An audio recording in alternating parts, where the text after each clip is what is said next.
Assalamualaikum warahmatullahi wabarakatuh.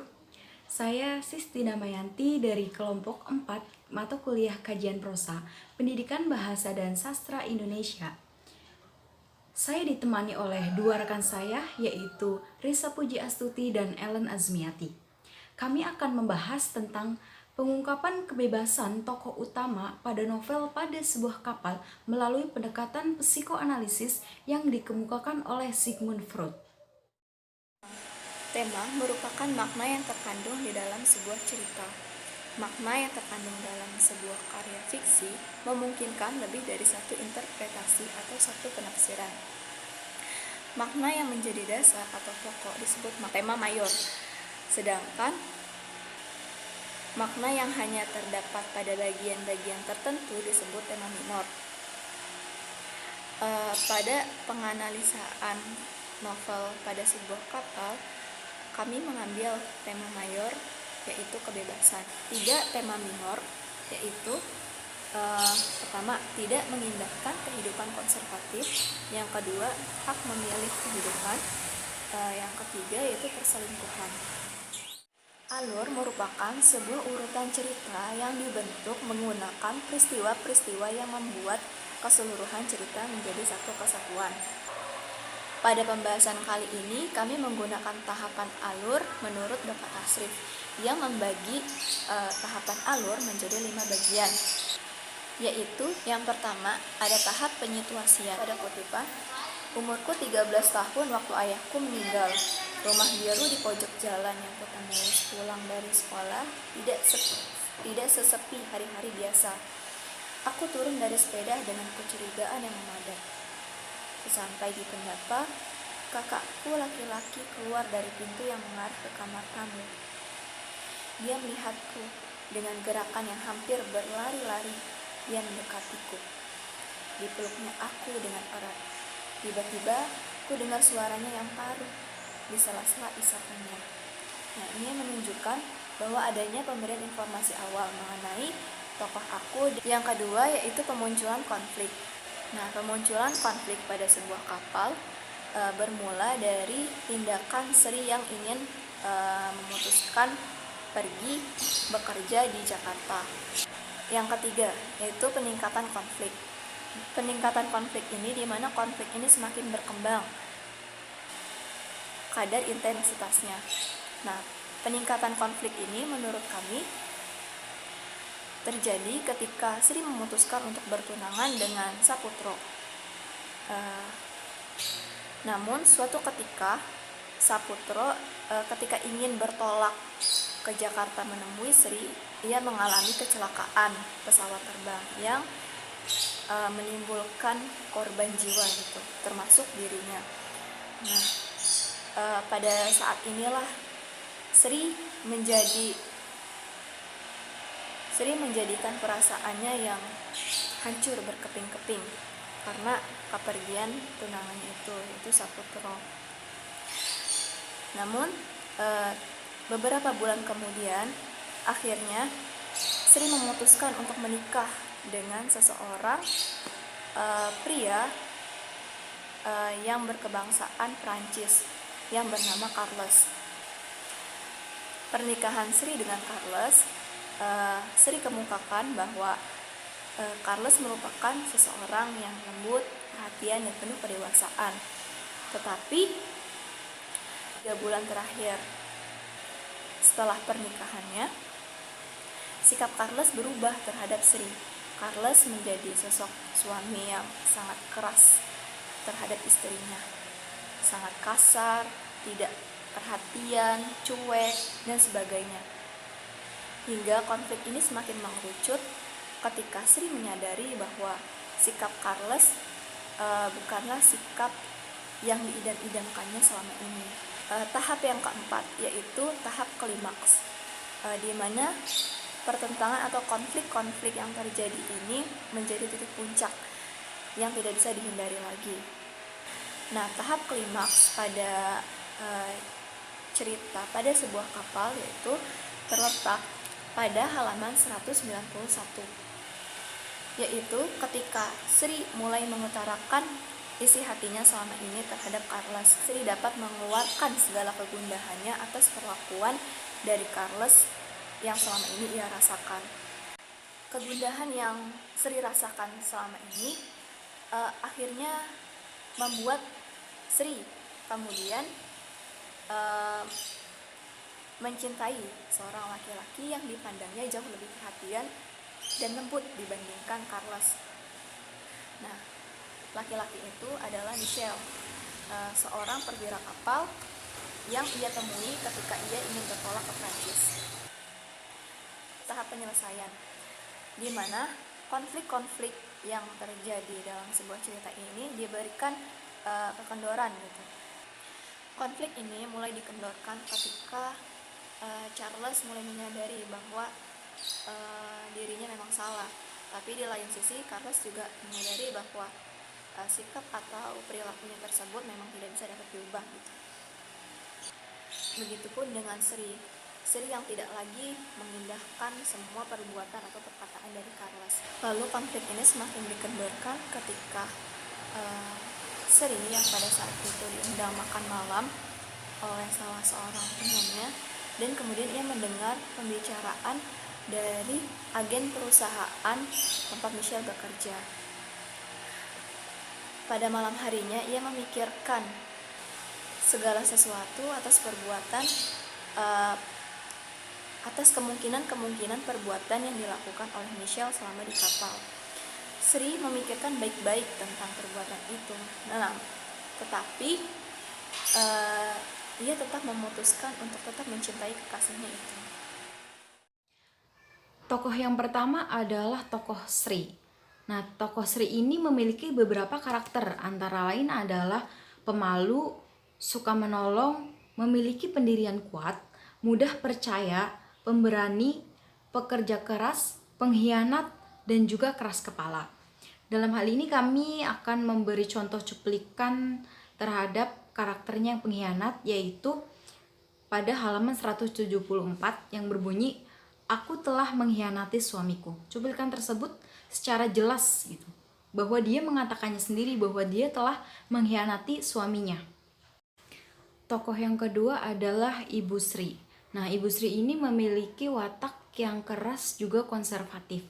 Hal ini dibuktikan pada cuplikan halaman 14, yaitu, "Mungkin pula karena ibuku bersifat keras, mendidik kami dengan kekerasan yang kadang mendekati pada kehendak untuk menindas kami.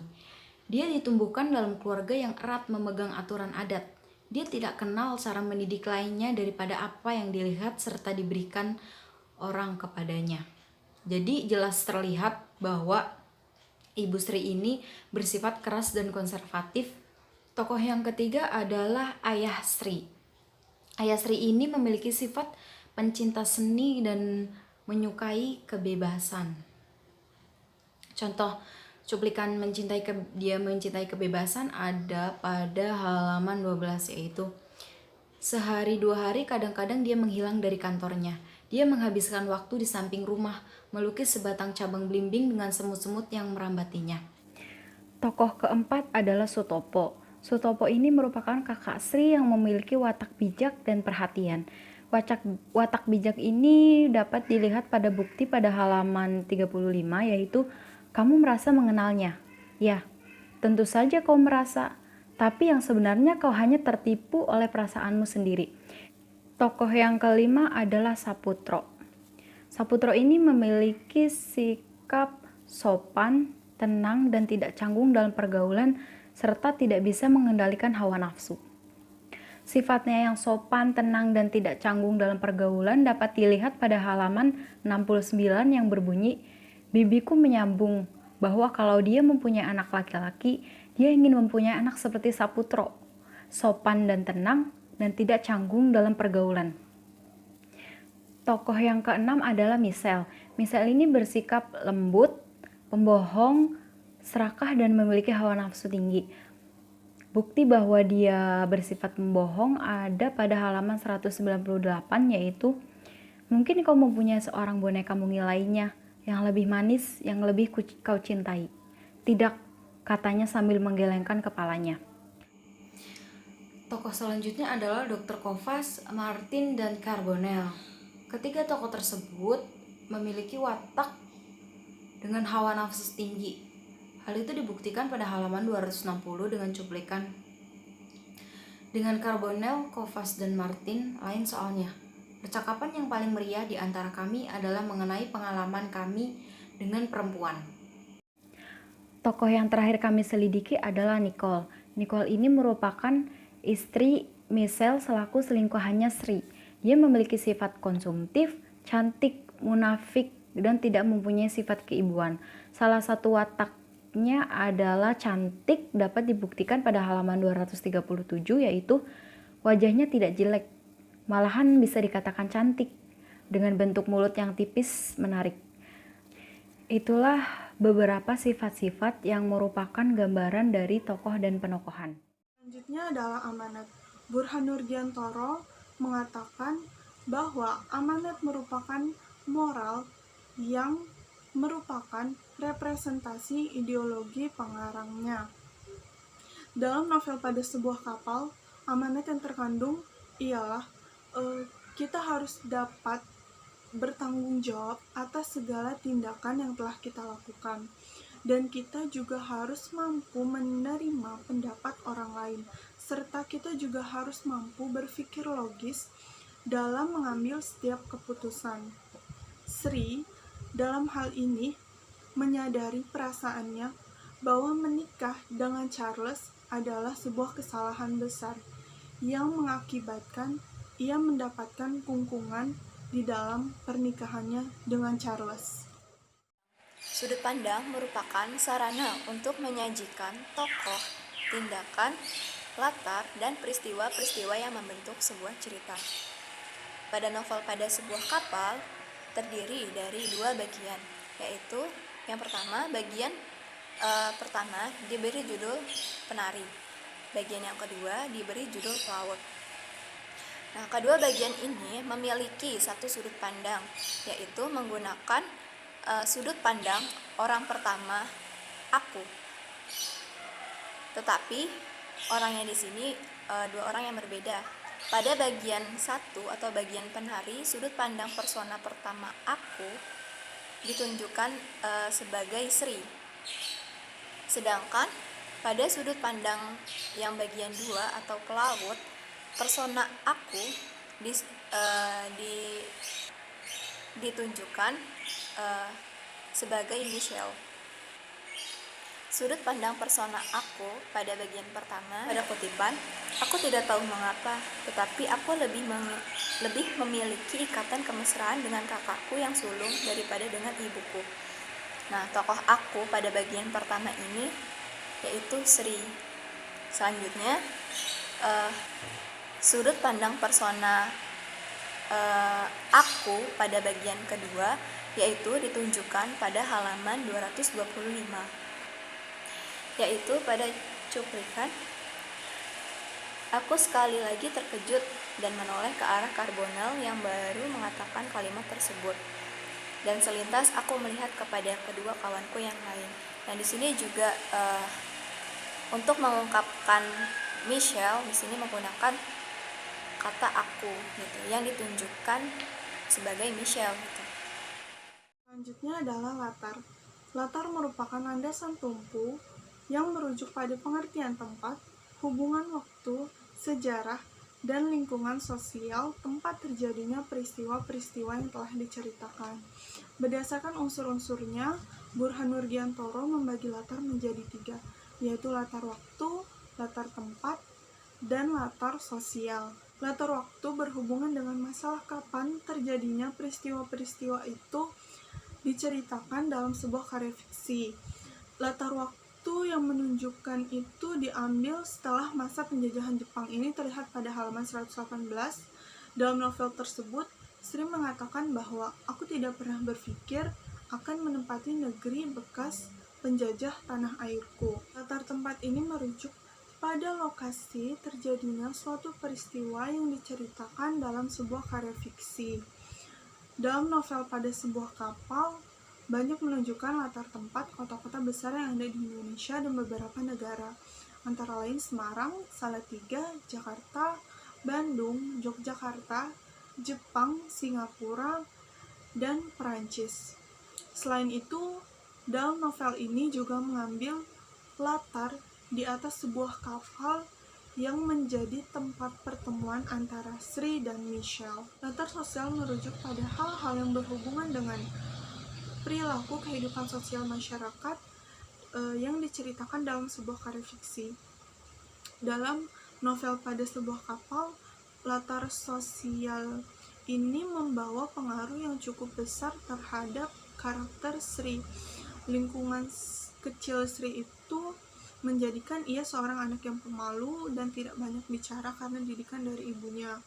Latar sosial lain yang tergambar adalah ketika Sri hendak menikah dengan Charles namun terhalang oleh restu dari kakaknya Sri yang merupakan seorang seniman. Sebagai seorang seniman, seperti Sutopo mencoba untuk membicarakan masalah nasionalisme dan menasihati adiknya yang ingin menikah dengan seseorang yang berkewarganegaraan lain. Namun mengenai nasionalisme ini tidak dibahas secara lebih lanjut atau tidak dibahas secara lebih gamblang. Ia hanya beranggapan bahwa Sri yang seorang penari tanah air harusnya paham akan hal itu. Bahasa merupakan sarana pengungkapan sastra. Nah, bahasa kita tahu juga digunakan sebagai medium untuk mengungkapkan suatu ide atau gagasan dari pengarang kepada pembaca.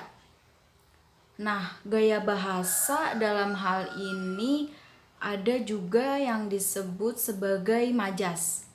Majas ini merupakan cara melukiskan sesuatu dengan menyamakan kepada sesuatu yang lain. Ada beberapa gaya bahasa yang kami temukan dalam novel Pada Sebuah Kapal. Di antaranya adalah majas simile, majas simbolik, majas personifikasi, majas metonimia, dan majas pleonasme. Dari beberapa majas tersebut, kami akan mengambil 2 contoh majas yang akan kami ulas, yaitu yang pertama adalah majas simbolik. Majas simbolik ini merupakan suatu majas yang membandingkan sesuatu dengan simbol lain. Nah, simbol lain itu dapat berupa hewan, tokoh, dan lain sebagainya. Contoh atau cuplikan dalam Pada Sebuah Kapal yang mengungkap majas simbolik ada di halaman 242 yang berbunyi, dan kubelai sambil lalu kulitnya yang lunak seperti bulu-bulu angsa. Nah, di sini dapat diketahui bahwa bulu-bulu angsa merupakan simbol dari hewan gitu, yang mengungkapkan kulitnya yang lunak. Contoh lain adalah majas personifikasi yang terdapat pada halaman 106. Majas personifikasi merupakan majas yang mengungkapkan benda mati seolah-olah menjadi hidup. Contohnya adalah pada halaman 106, yaitu aku dikejar oleh rasa ketakutan. Nah, rasa ketakutan ini seolah-olah hidup gitu untuk mengejar tokoh aku.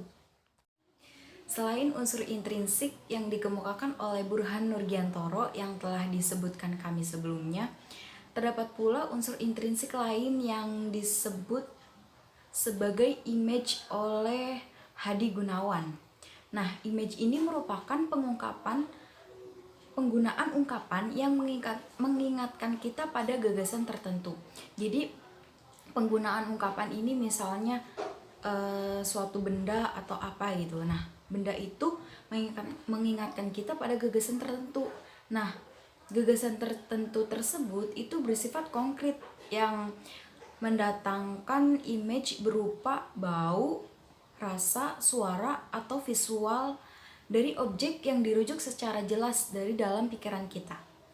Nah, dalam novel Pada Sebuah Kapal ini kami mendapati image berupa kapal dan seni.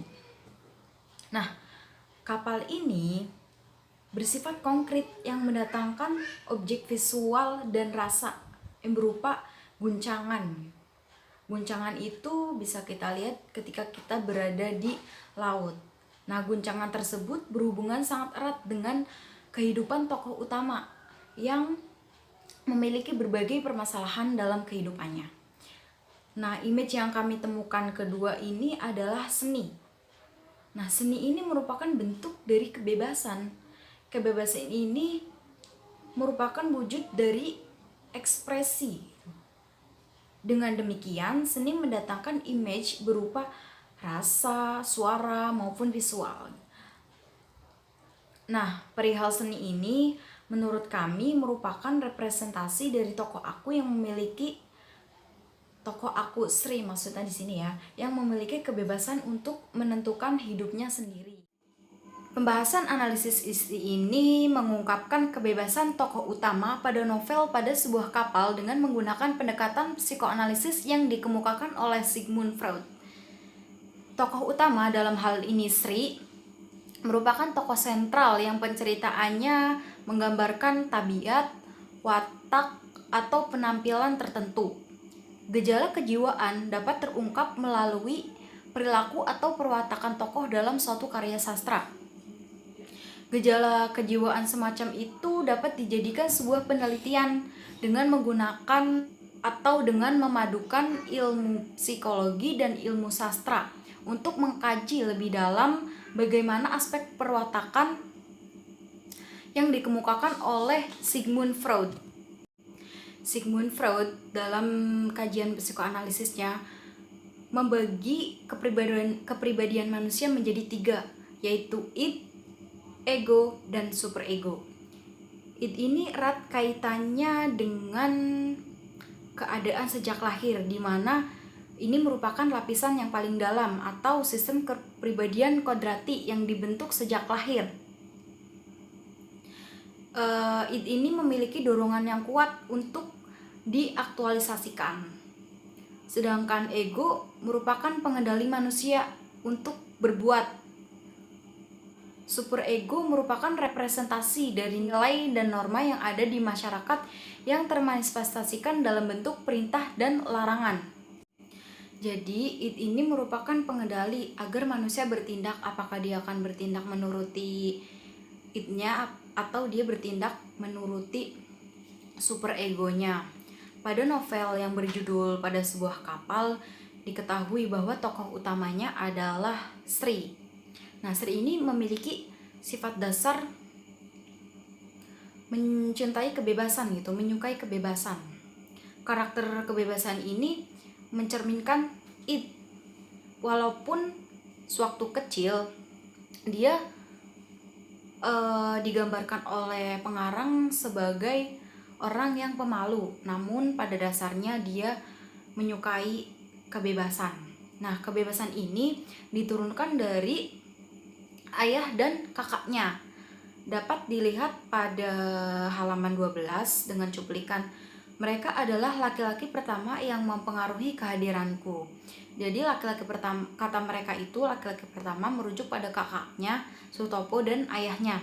Sutopo ini kita tahu bahwa dia mencintai dunia seni. Seni itu menggambarkan sebuah kebebasan. Ayahnya juga mencintai seni. Bahkan dia tidak mau terkekang oleh pekerjaannya. Sampai-sampai pada suatu saat dia rela tidak masuk kerja karena mengerjakan apa yang disukainya. Terlihat pada kutipan, sehari 2 hari kadang-kadang dia menghilang dari kantornya. Dia menghabiskan waktunya di samping rumah, melukis sebatang cabang belimbing dengan semut-semut yang merambatinya. Di waktu yang lain, orang melihatnya mengamati batu-batu di sungai gunung tidak jauh dari kota. Dan dia akan pulang dengan gerobak, mengangkut 2-3 gumpal batu besar serta lumpur sungai yang putih. Dalam hal itu dapat diketahui bahwa ayahnya dan Sutopo itu mencintai seni, yaitu mencintai kebebasan. Bahkan ayahnya tadi terlihat bahwa dia bahkan rela meninggalkan pekerjaannya. Ego merupakan pengendali agar manusia itu bertindak secara wajar, walaupun misalnya tidak sesuai dengan superego, tapi dia memiliki argumen yang realistis untuk dinyatakannya. Dalam hal ini dapat diketahui bahwa ego ketika Sri ingin pergi keluar kota adalah akhirnya dia keluar kota.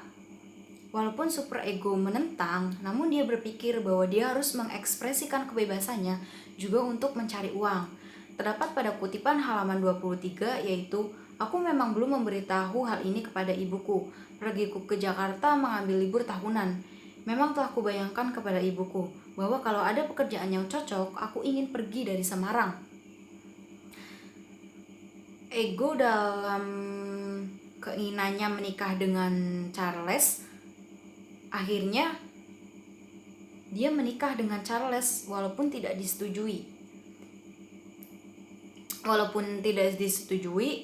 Tetapi dia berpikir secara wajar bahwa walaupun tidak meminta persetujuan, tapi setidaknya telah memberitahu pihak keluarga.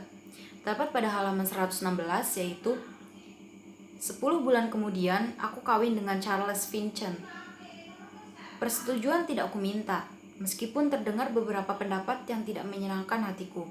Aku tidak menghiraukannya. Aku telah menunaikan kewajibanku, ialah memberitahu mereka bahwa aku akan kawin." Ego untuk memilih pasangan yang kedua adalah akhirnya dia memutuskan untuk berhubungan dengan Michelle. Sebelumnya, Sri itu menikahi Charles untuk mendapat kelembutannya gitu, karena dia juga menyukai kelembutan. Namun setelah menikah dia tidak mendapatkannya. Akhirnya dia memutuskan untuk berhubungan dengan Michelle yang dikatakan bahwa ini sebagai egonya gitu. Walaupun norma perkawinan tidak menyetujui bahwa dia berhubungan dengan Michelle, tetapi dikarenakan dia menginginkan kelembutannya untuk mendapat kebahagiaan yang tidak didapat dari Charles, akhirnya dia melakukannya dengan Michelle. Terdapat pada cuplikan halaman 181 yaitu, "Tetapi hatiku masih dipenuhi oleh perasaan cinta yang tidak terpadamkan. Seluruh perasaanku masih terbelai oleh kelembutan Michelle. Kelembutan itu orang tidak bisa melupakannya."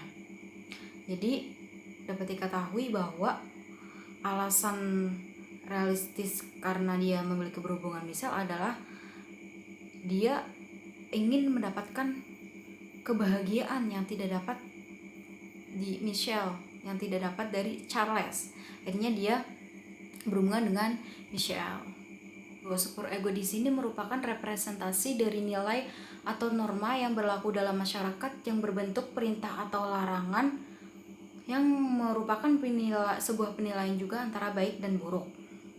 Nah, dalam hal keinginannya Sri untuk pergi ke luar kota, super ego di sini dapat dibuktikan pada halaman 14 yaitu, "Kalau kakakku perempuan tertawa terbahak oleh sesuatu yang amat lucu, ibuku mengerutkan keningnya." Jika dikatakannya saja dalam cuplikan tersebut bahwa seorang perempuan tidak boleh tertawa terbahak, apalagi dengan keluar rumah yang jauh gitu.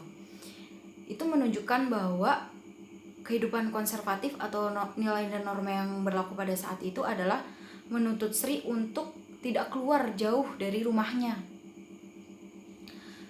Selain itu, terkait keinginannya terkait memilih pasangannya sendiri, super ego di sini dapat berupa akhlak untuk meminta pendapat keluarga dan mempertimbangkan dalam urusan menentukan pasangannya sendiri. Itu merupakan representasi dari nilai dan norma yang ada di masyarakat bahwa dalam menentukan pasangan seyogianya, si Sri ini seharusnya meminta pertimbangan terhadap keluarganya gitu, nggak cuma memberitahu saja. Selain itu, super ego yang lain yang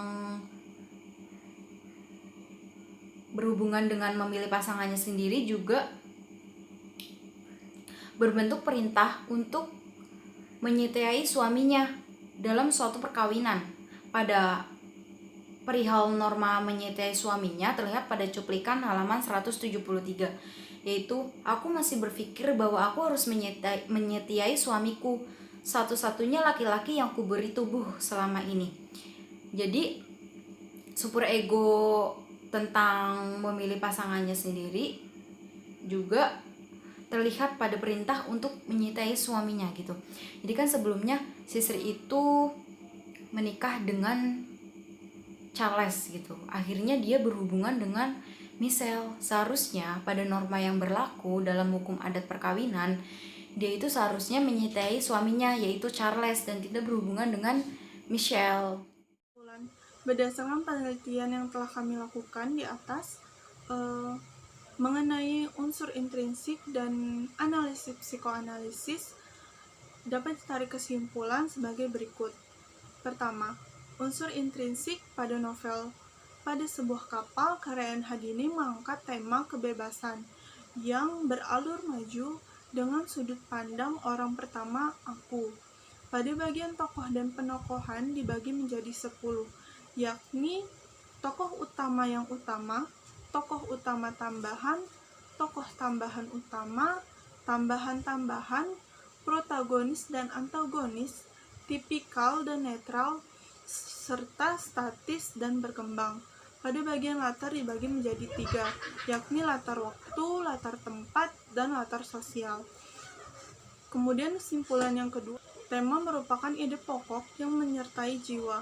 Tema yang kami beri pada novel Sebuah Kapal adalah kebebasan. Kebebasan tercermin pada tokoh Sri sebagai pelaku tokoh utama yang memang utama. Pada segi alur juga digambarkan keinginan kebebasan yang dimiliki oleh tokoh Sri. Dengan demikian, kami menyimpulkan bahwa kebebasan ini merupakan representasi menyeluruh yang coba ingin diungkap oleh pengarang melalui unsur intrinsik. Pendekatan psikoanalisis yang dikemukakan oleh Freud merupakan salah satu pendekatan yang digunakan untuk menganalisis karakter tokoh utama dalam novel Pada Sebuah Kapal. Sebagai hasilnya, kami mendapati bahwa tokoh utama Sri ini sebenarnya memiliki keinginan untuk bebas dari bermacam kehidupan yang konservatif. Walaupun demikian, pengarang dengan sangat lihai membungkus sifat dasar tokoh utama tersebut menjadi pemalu.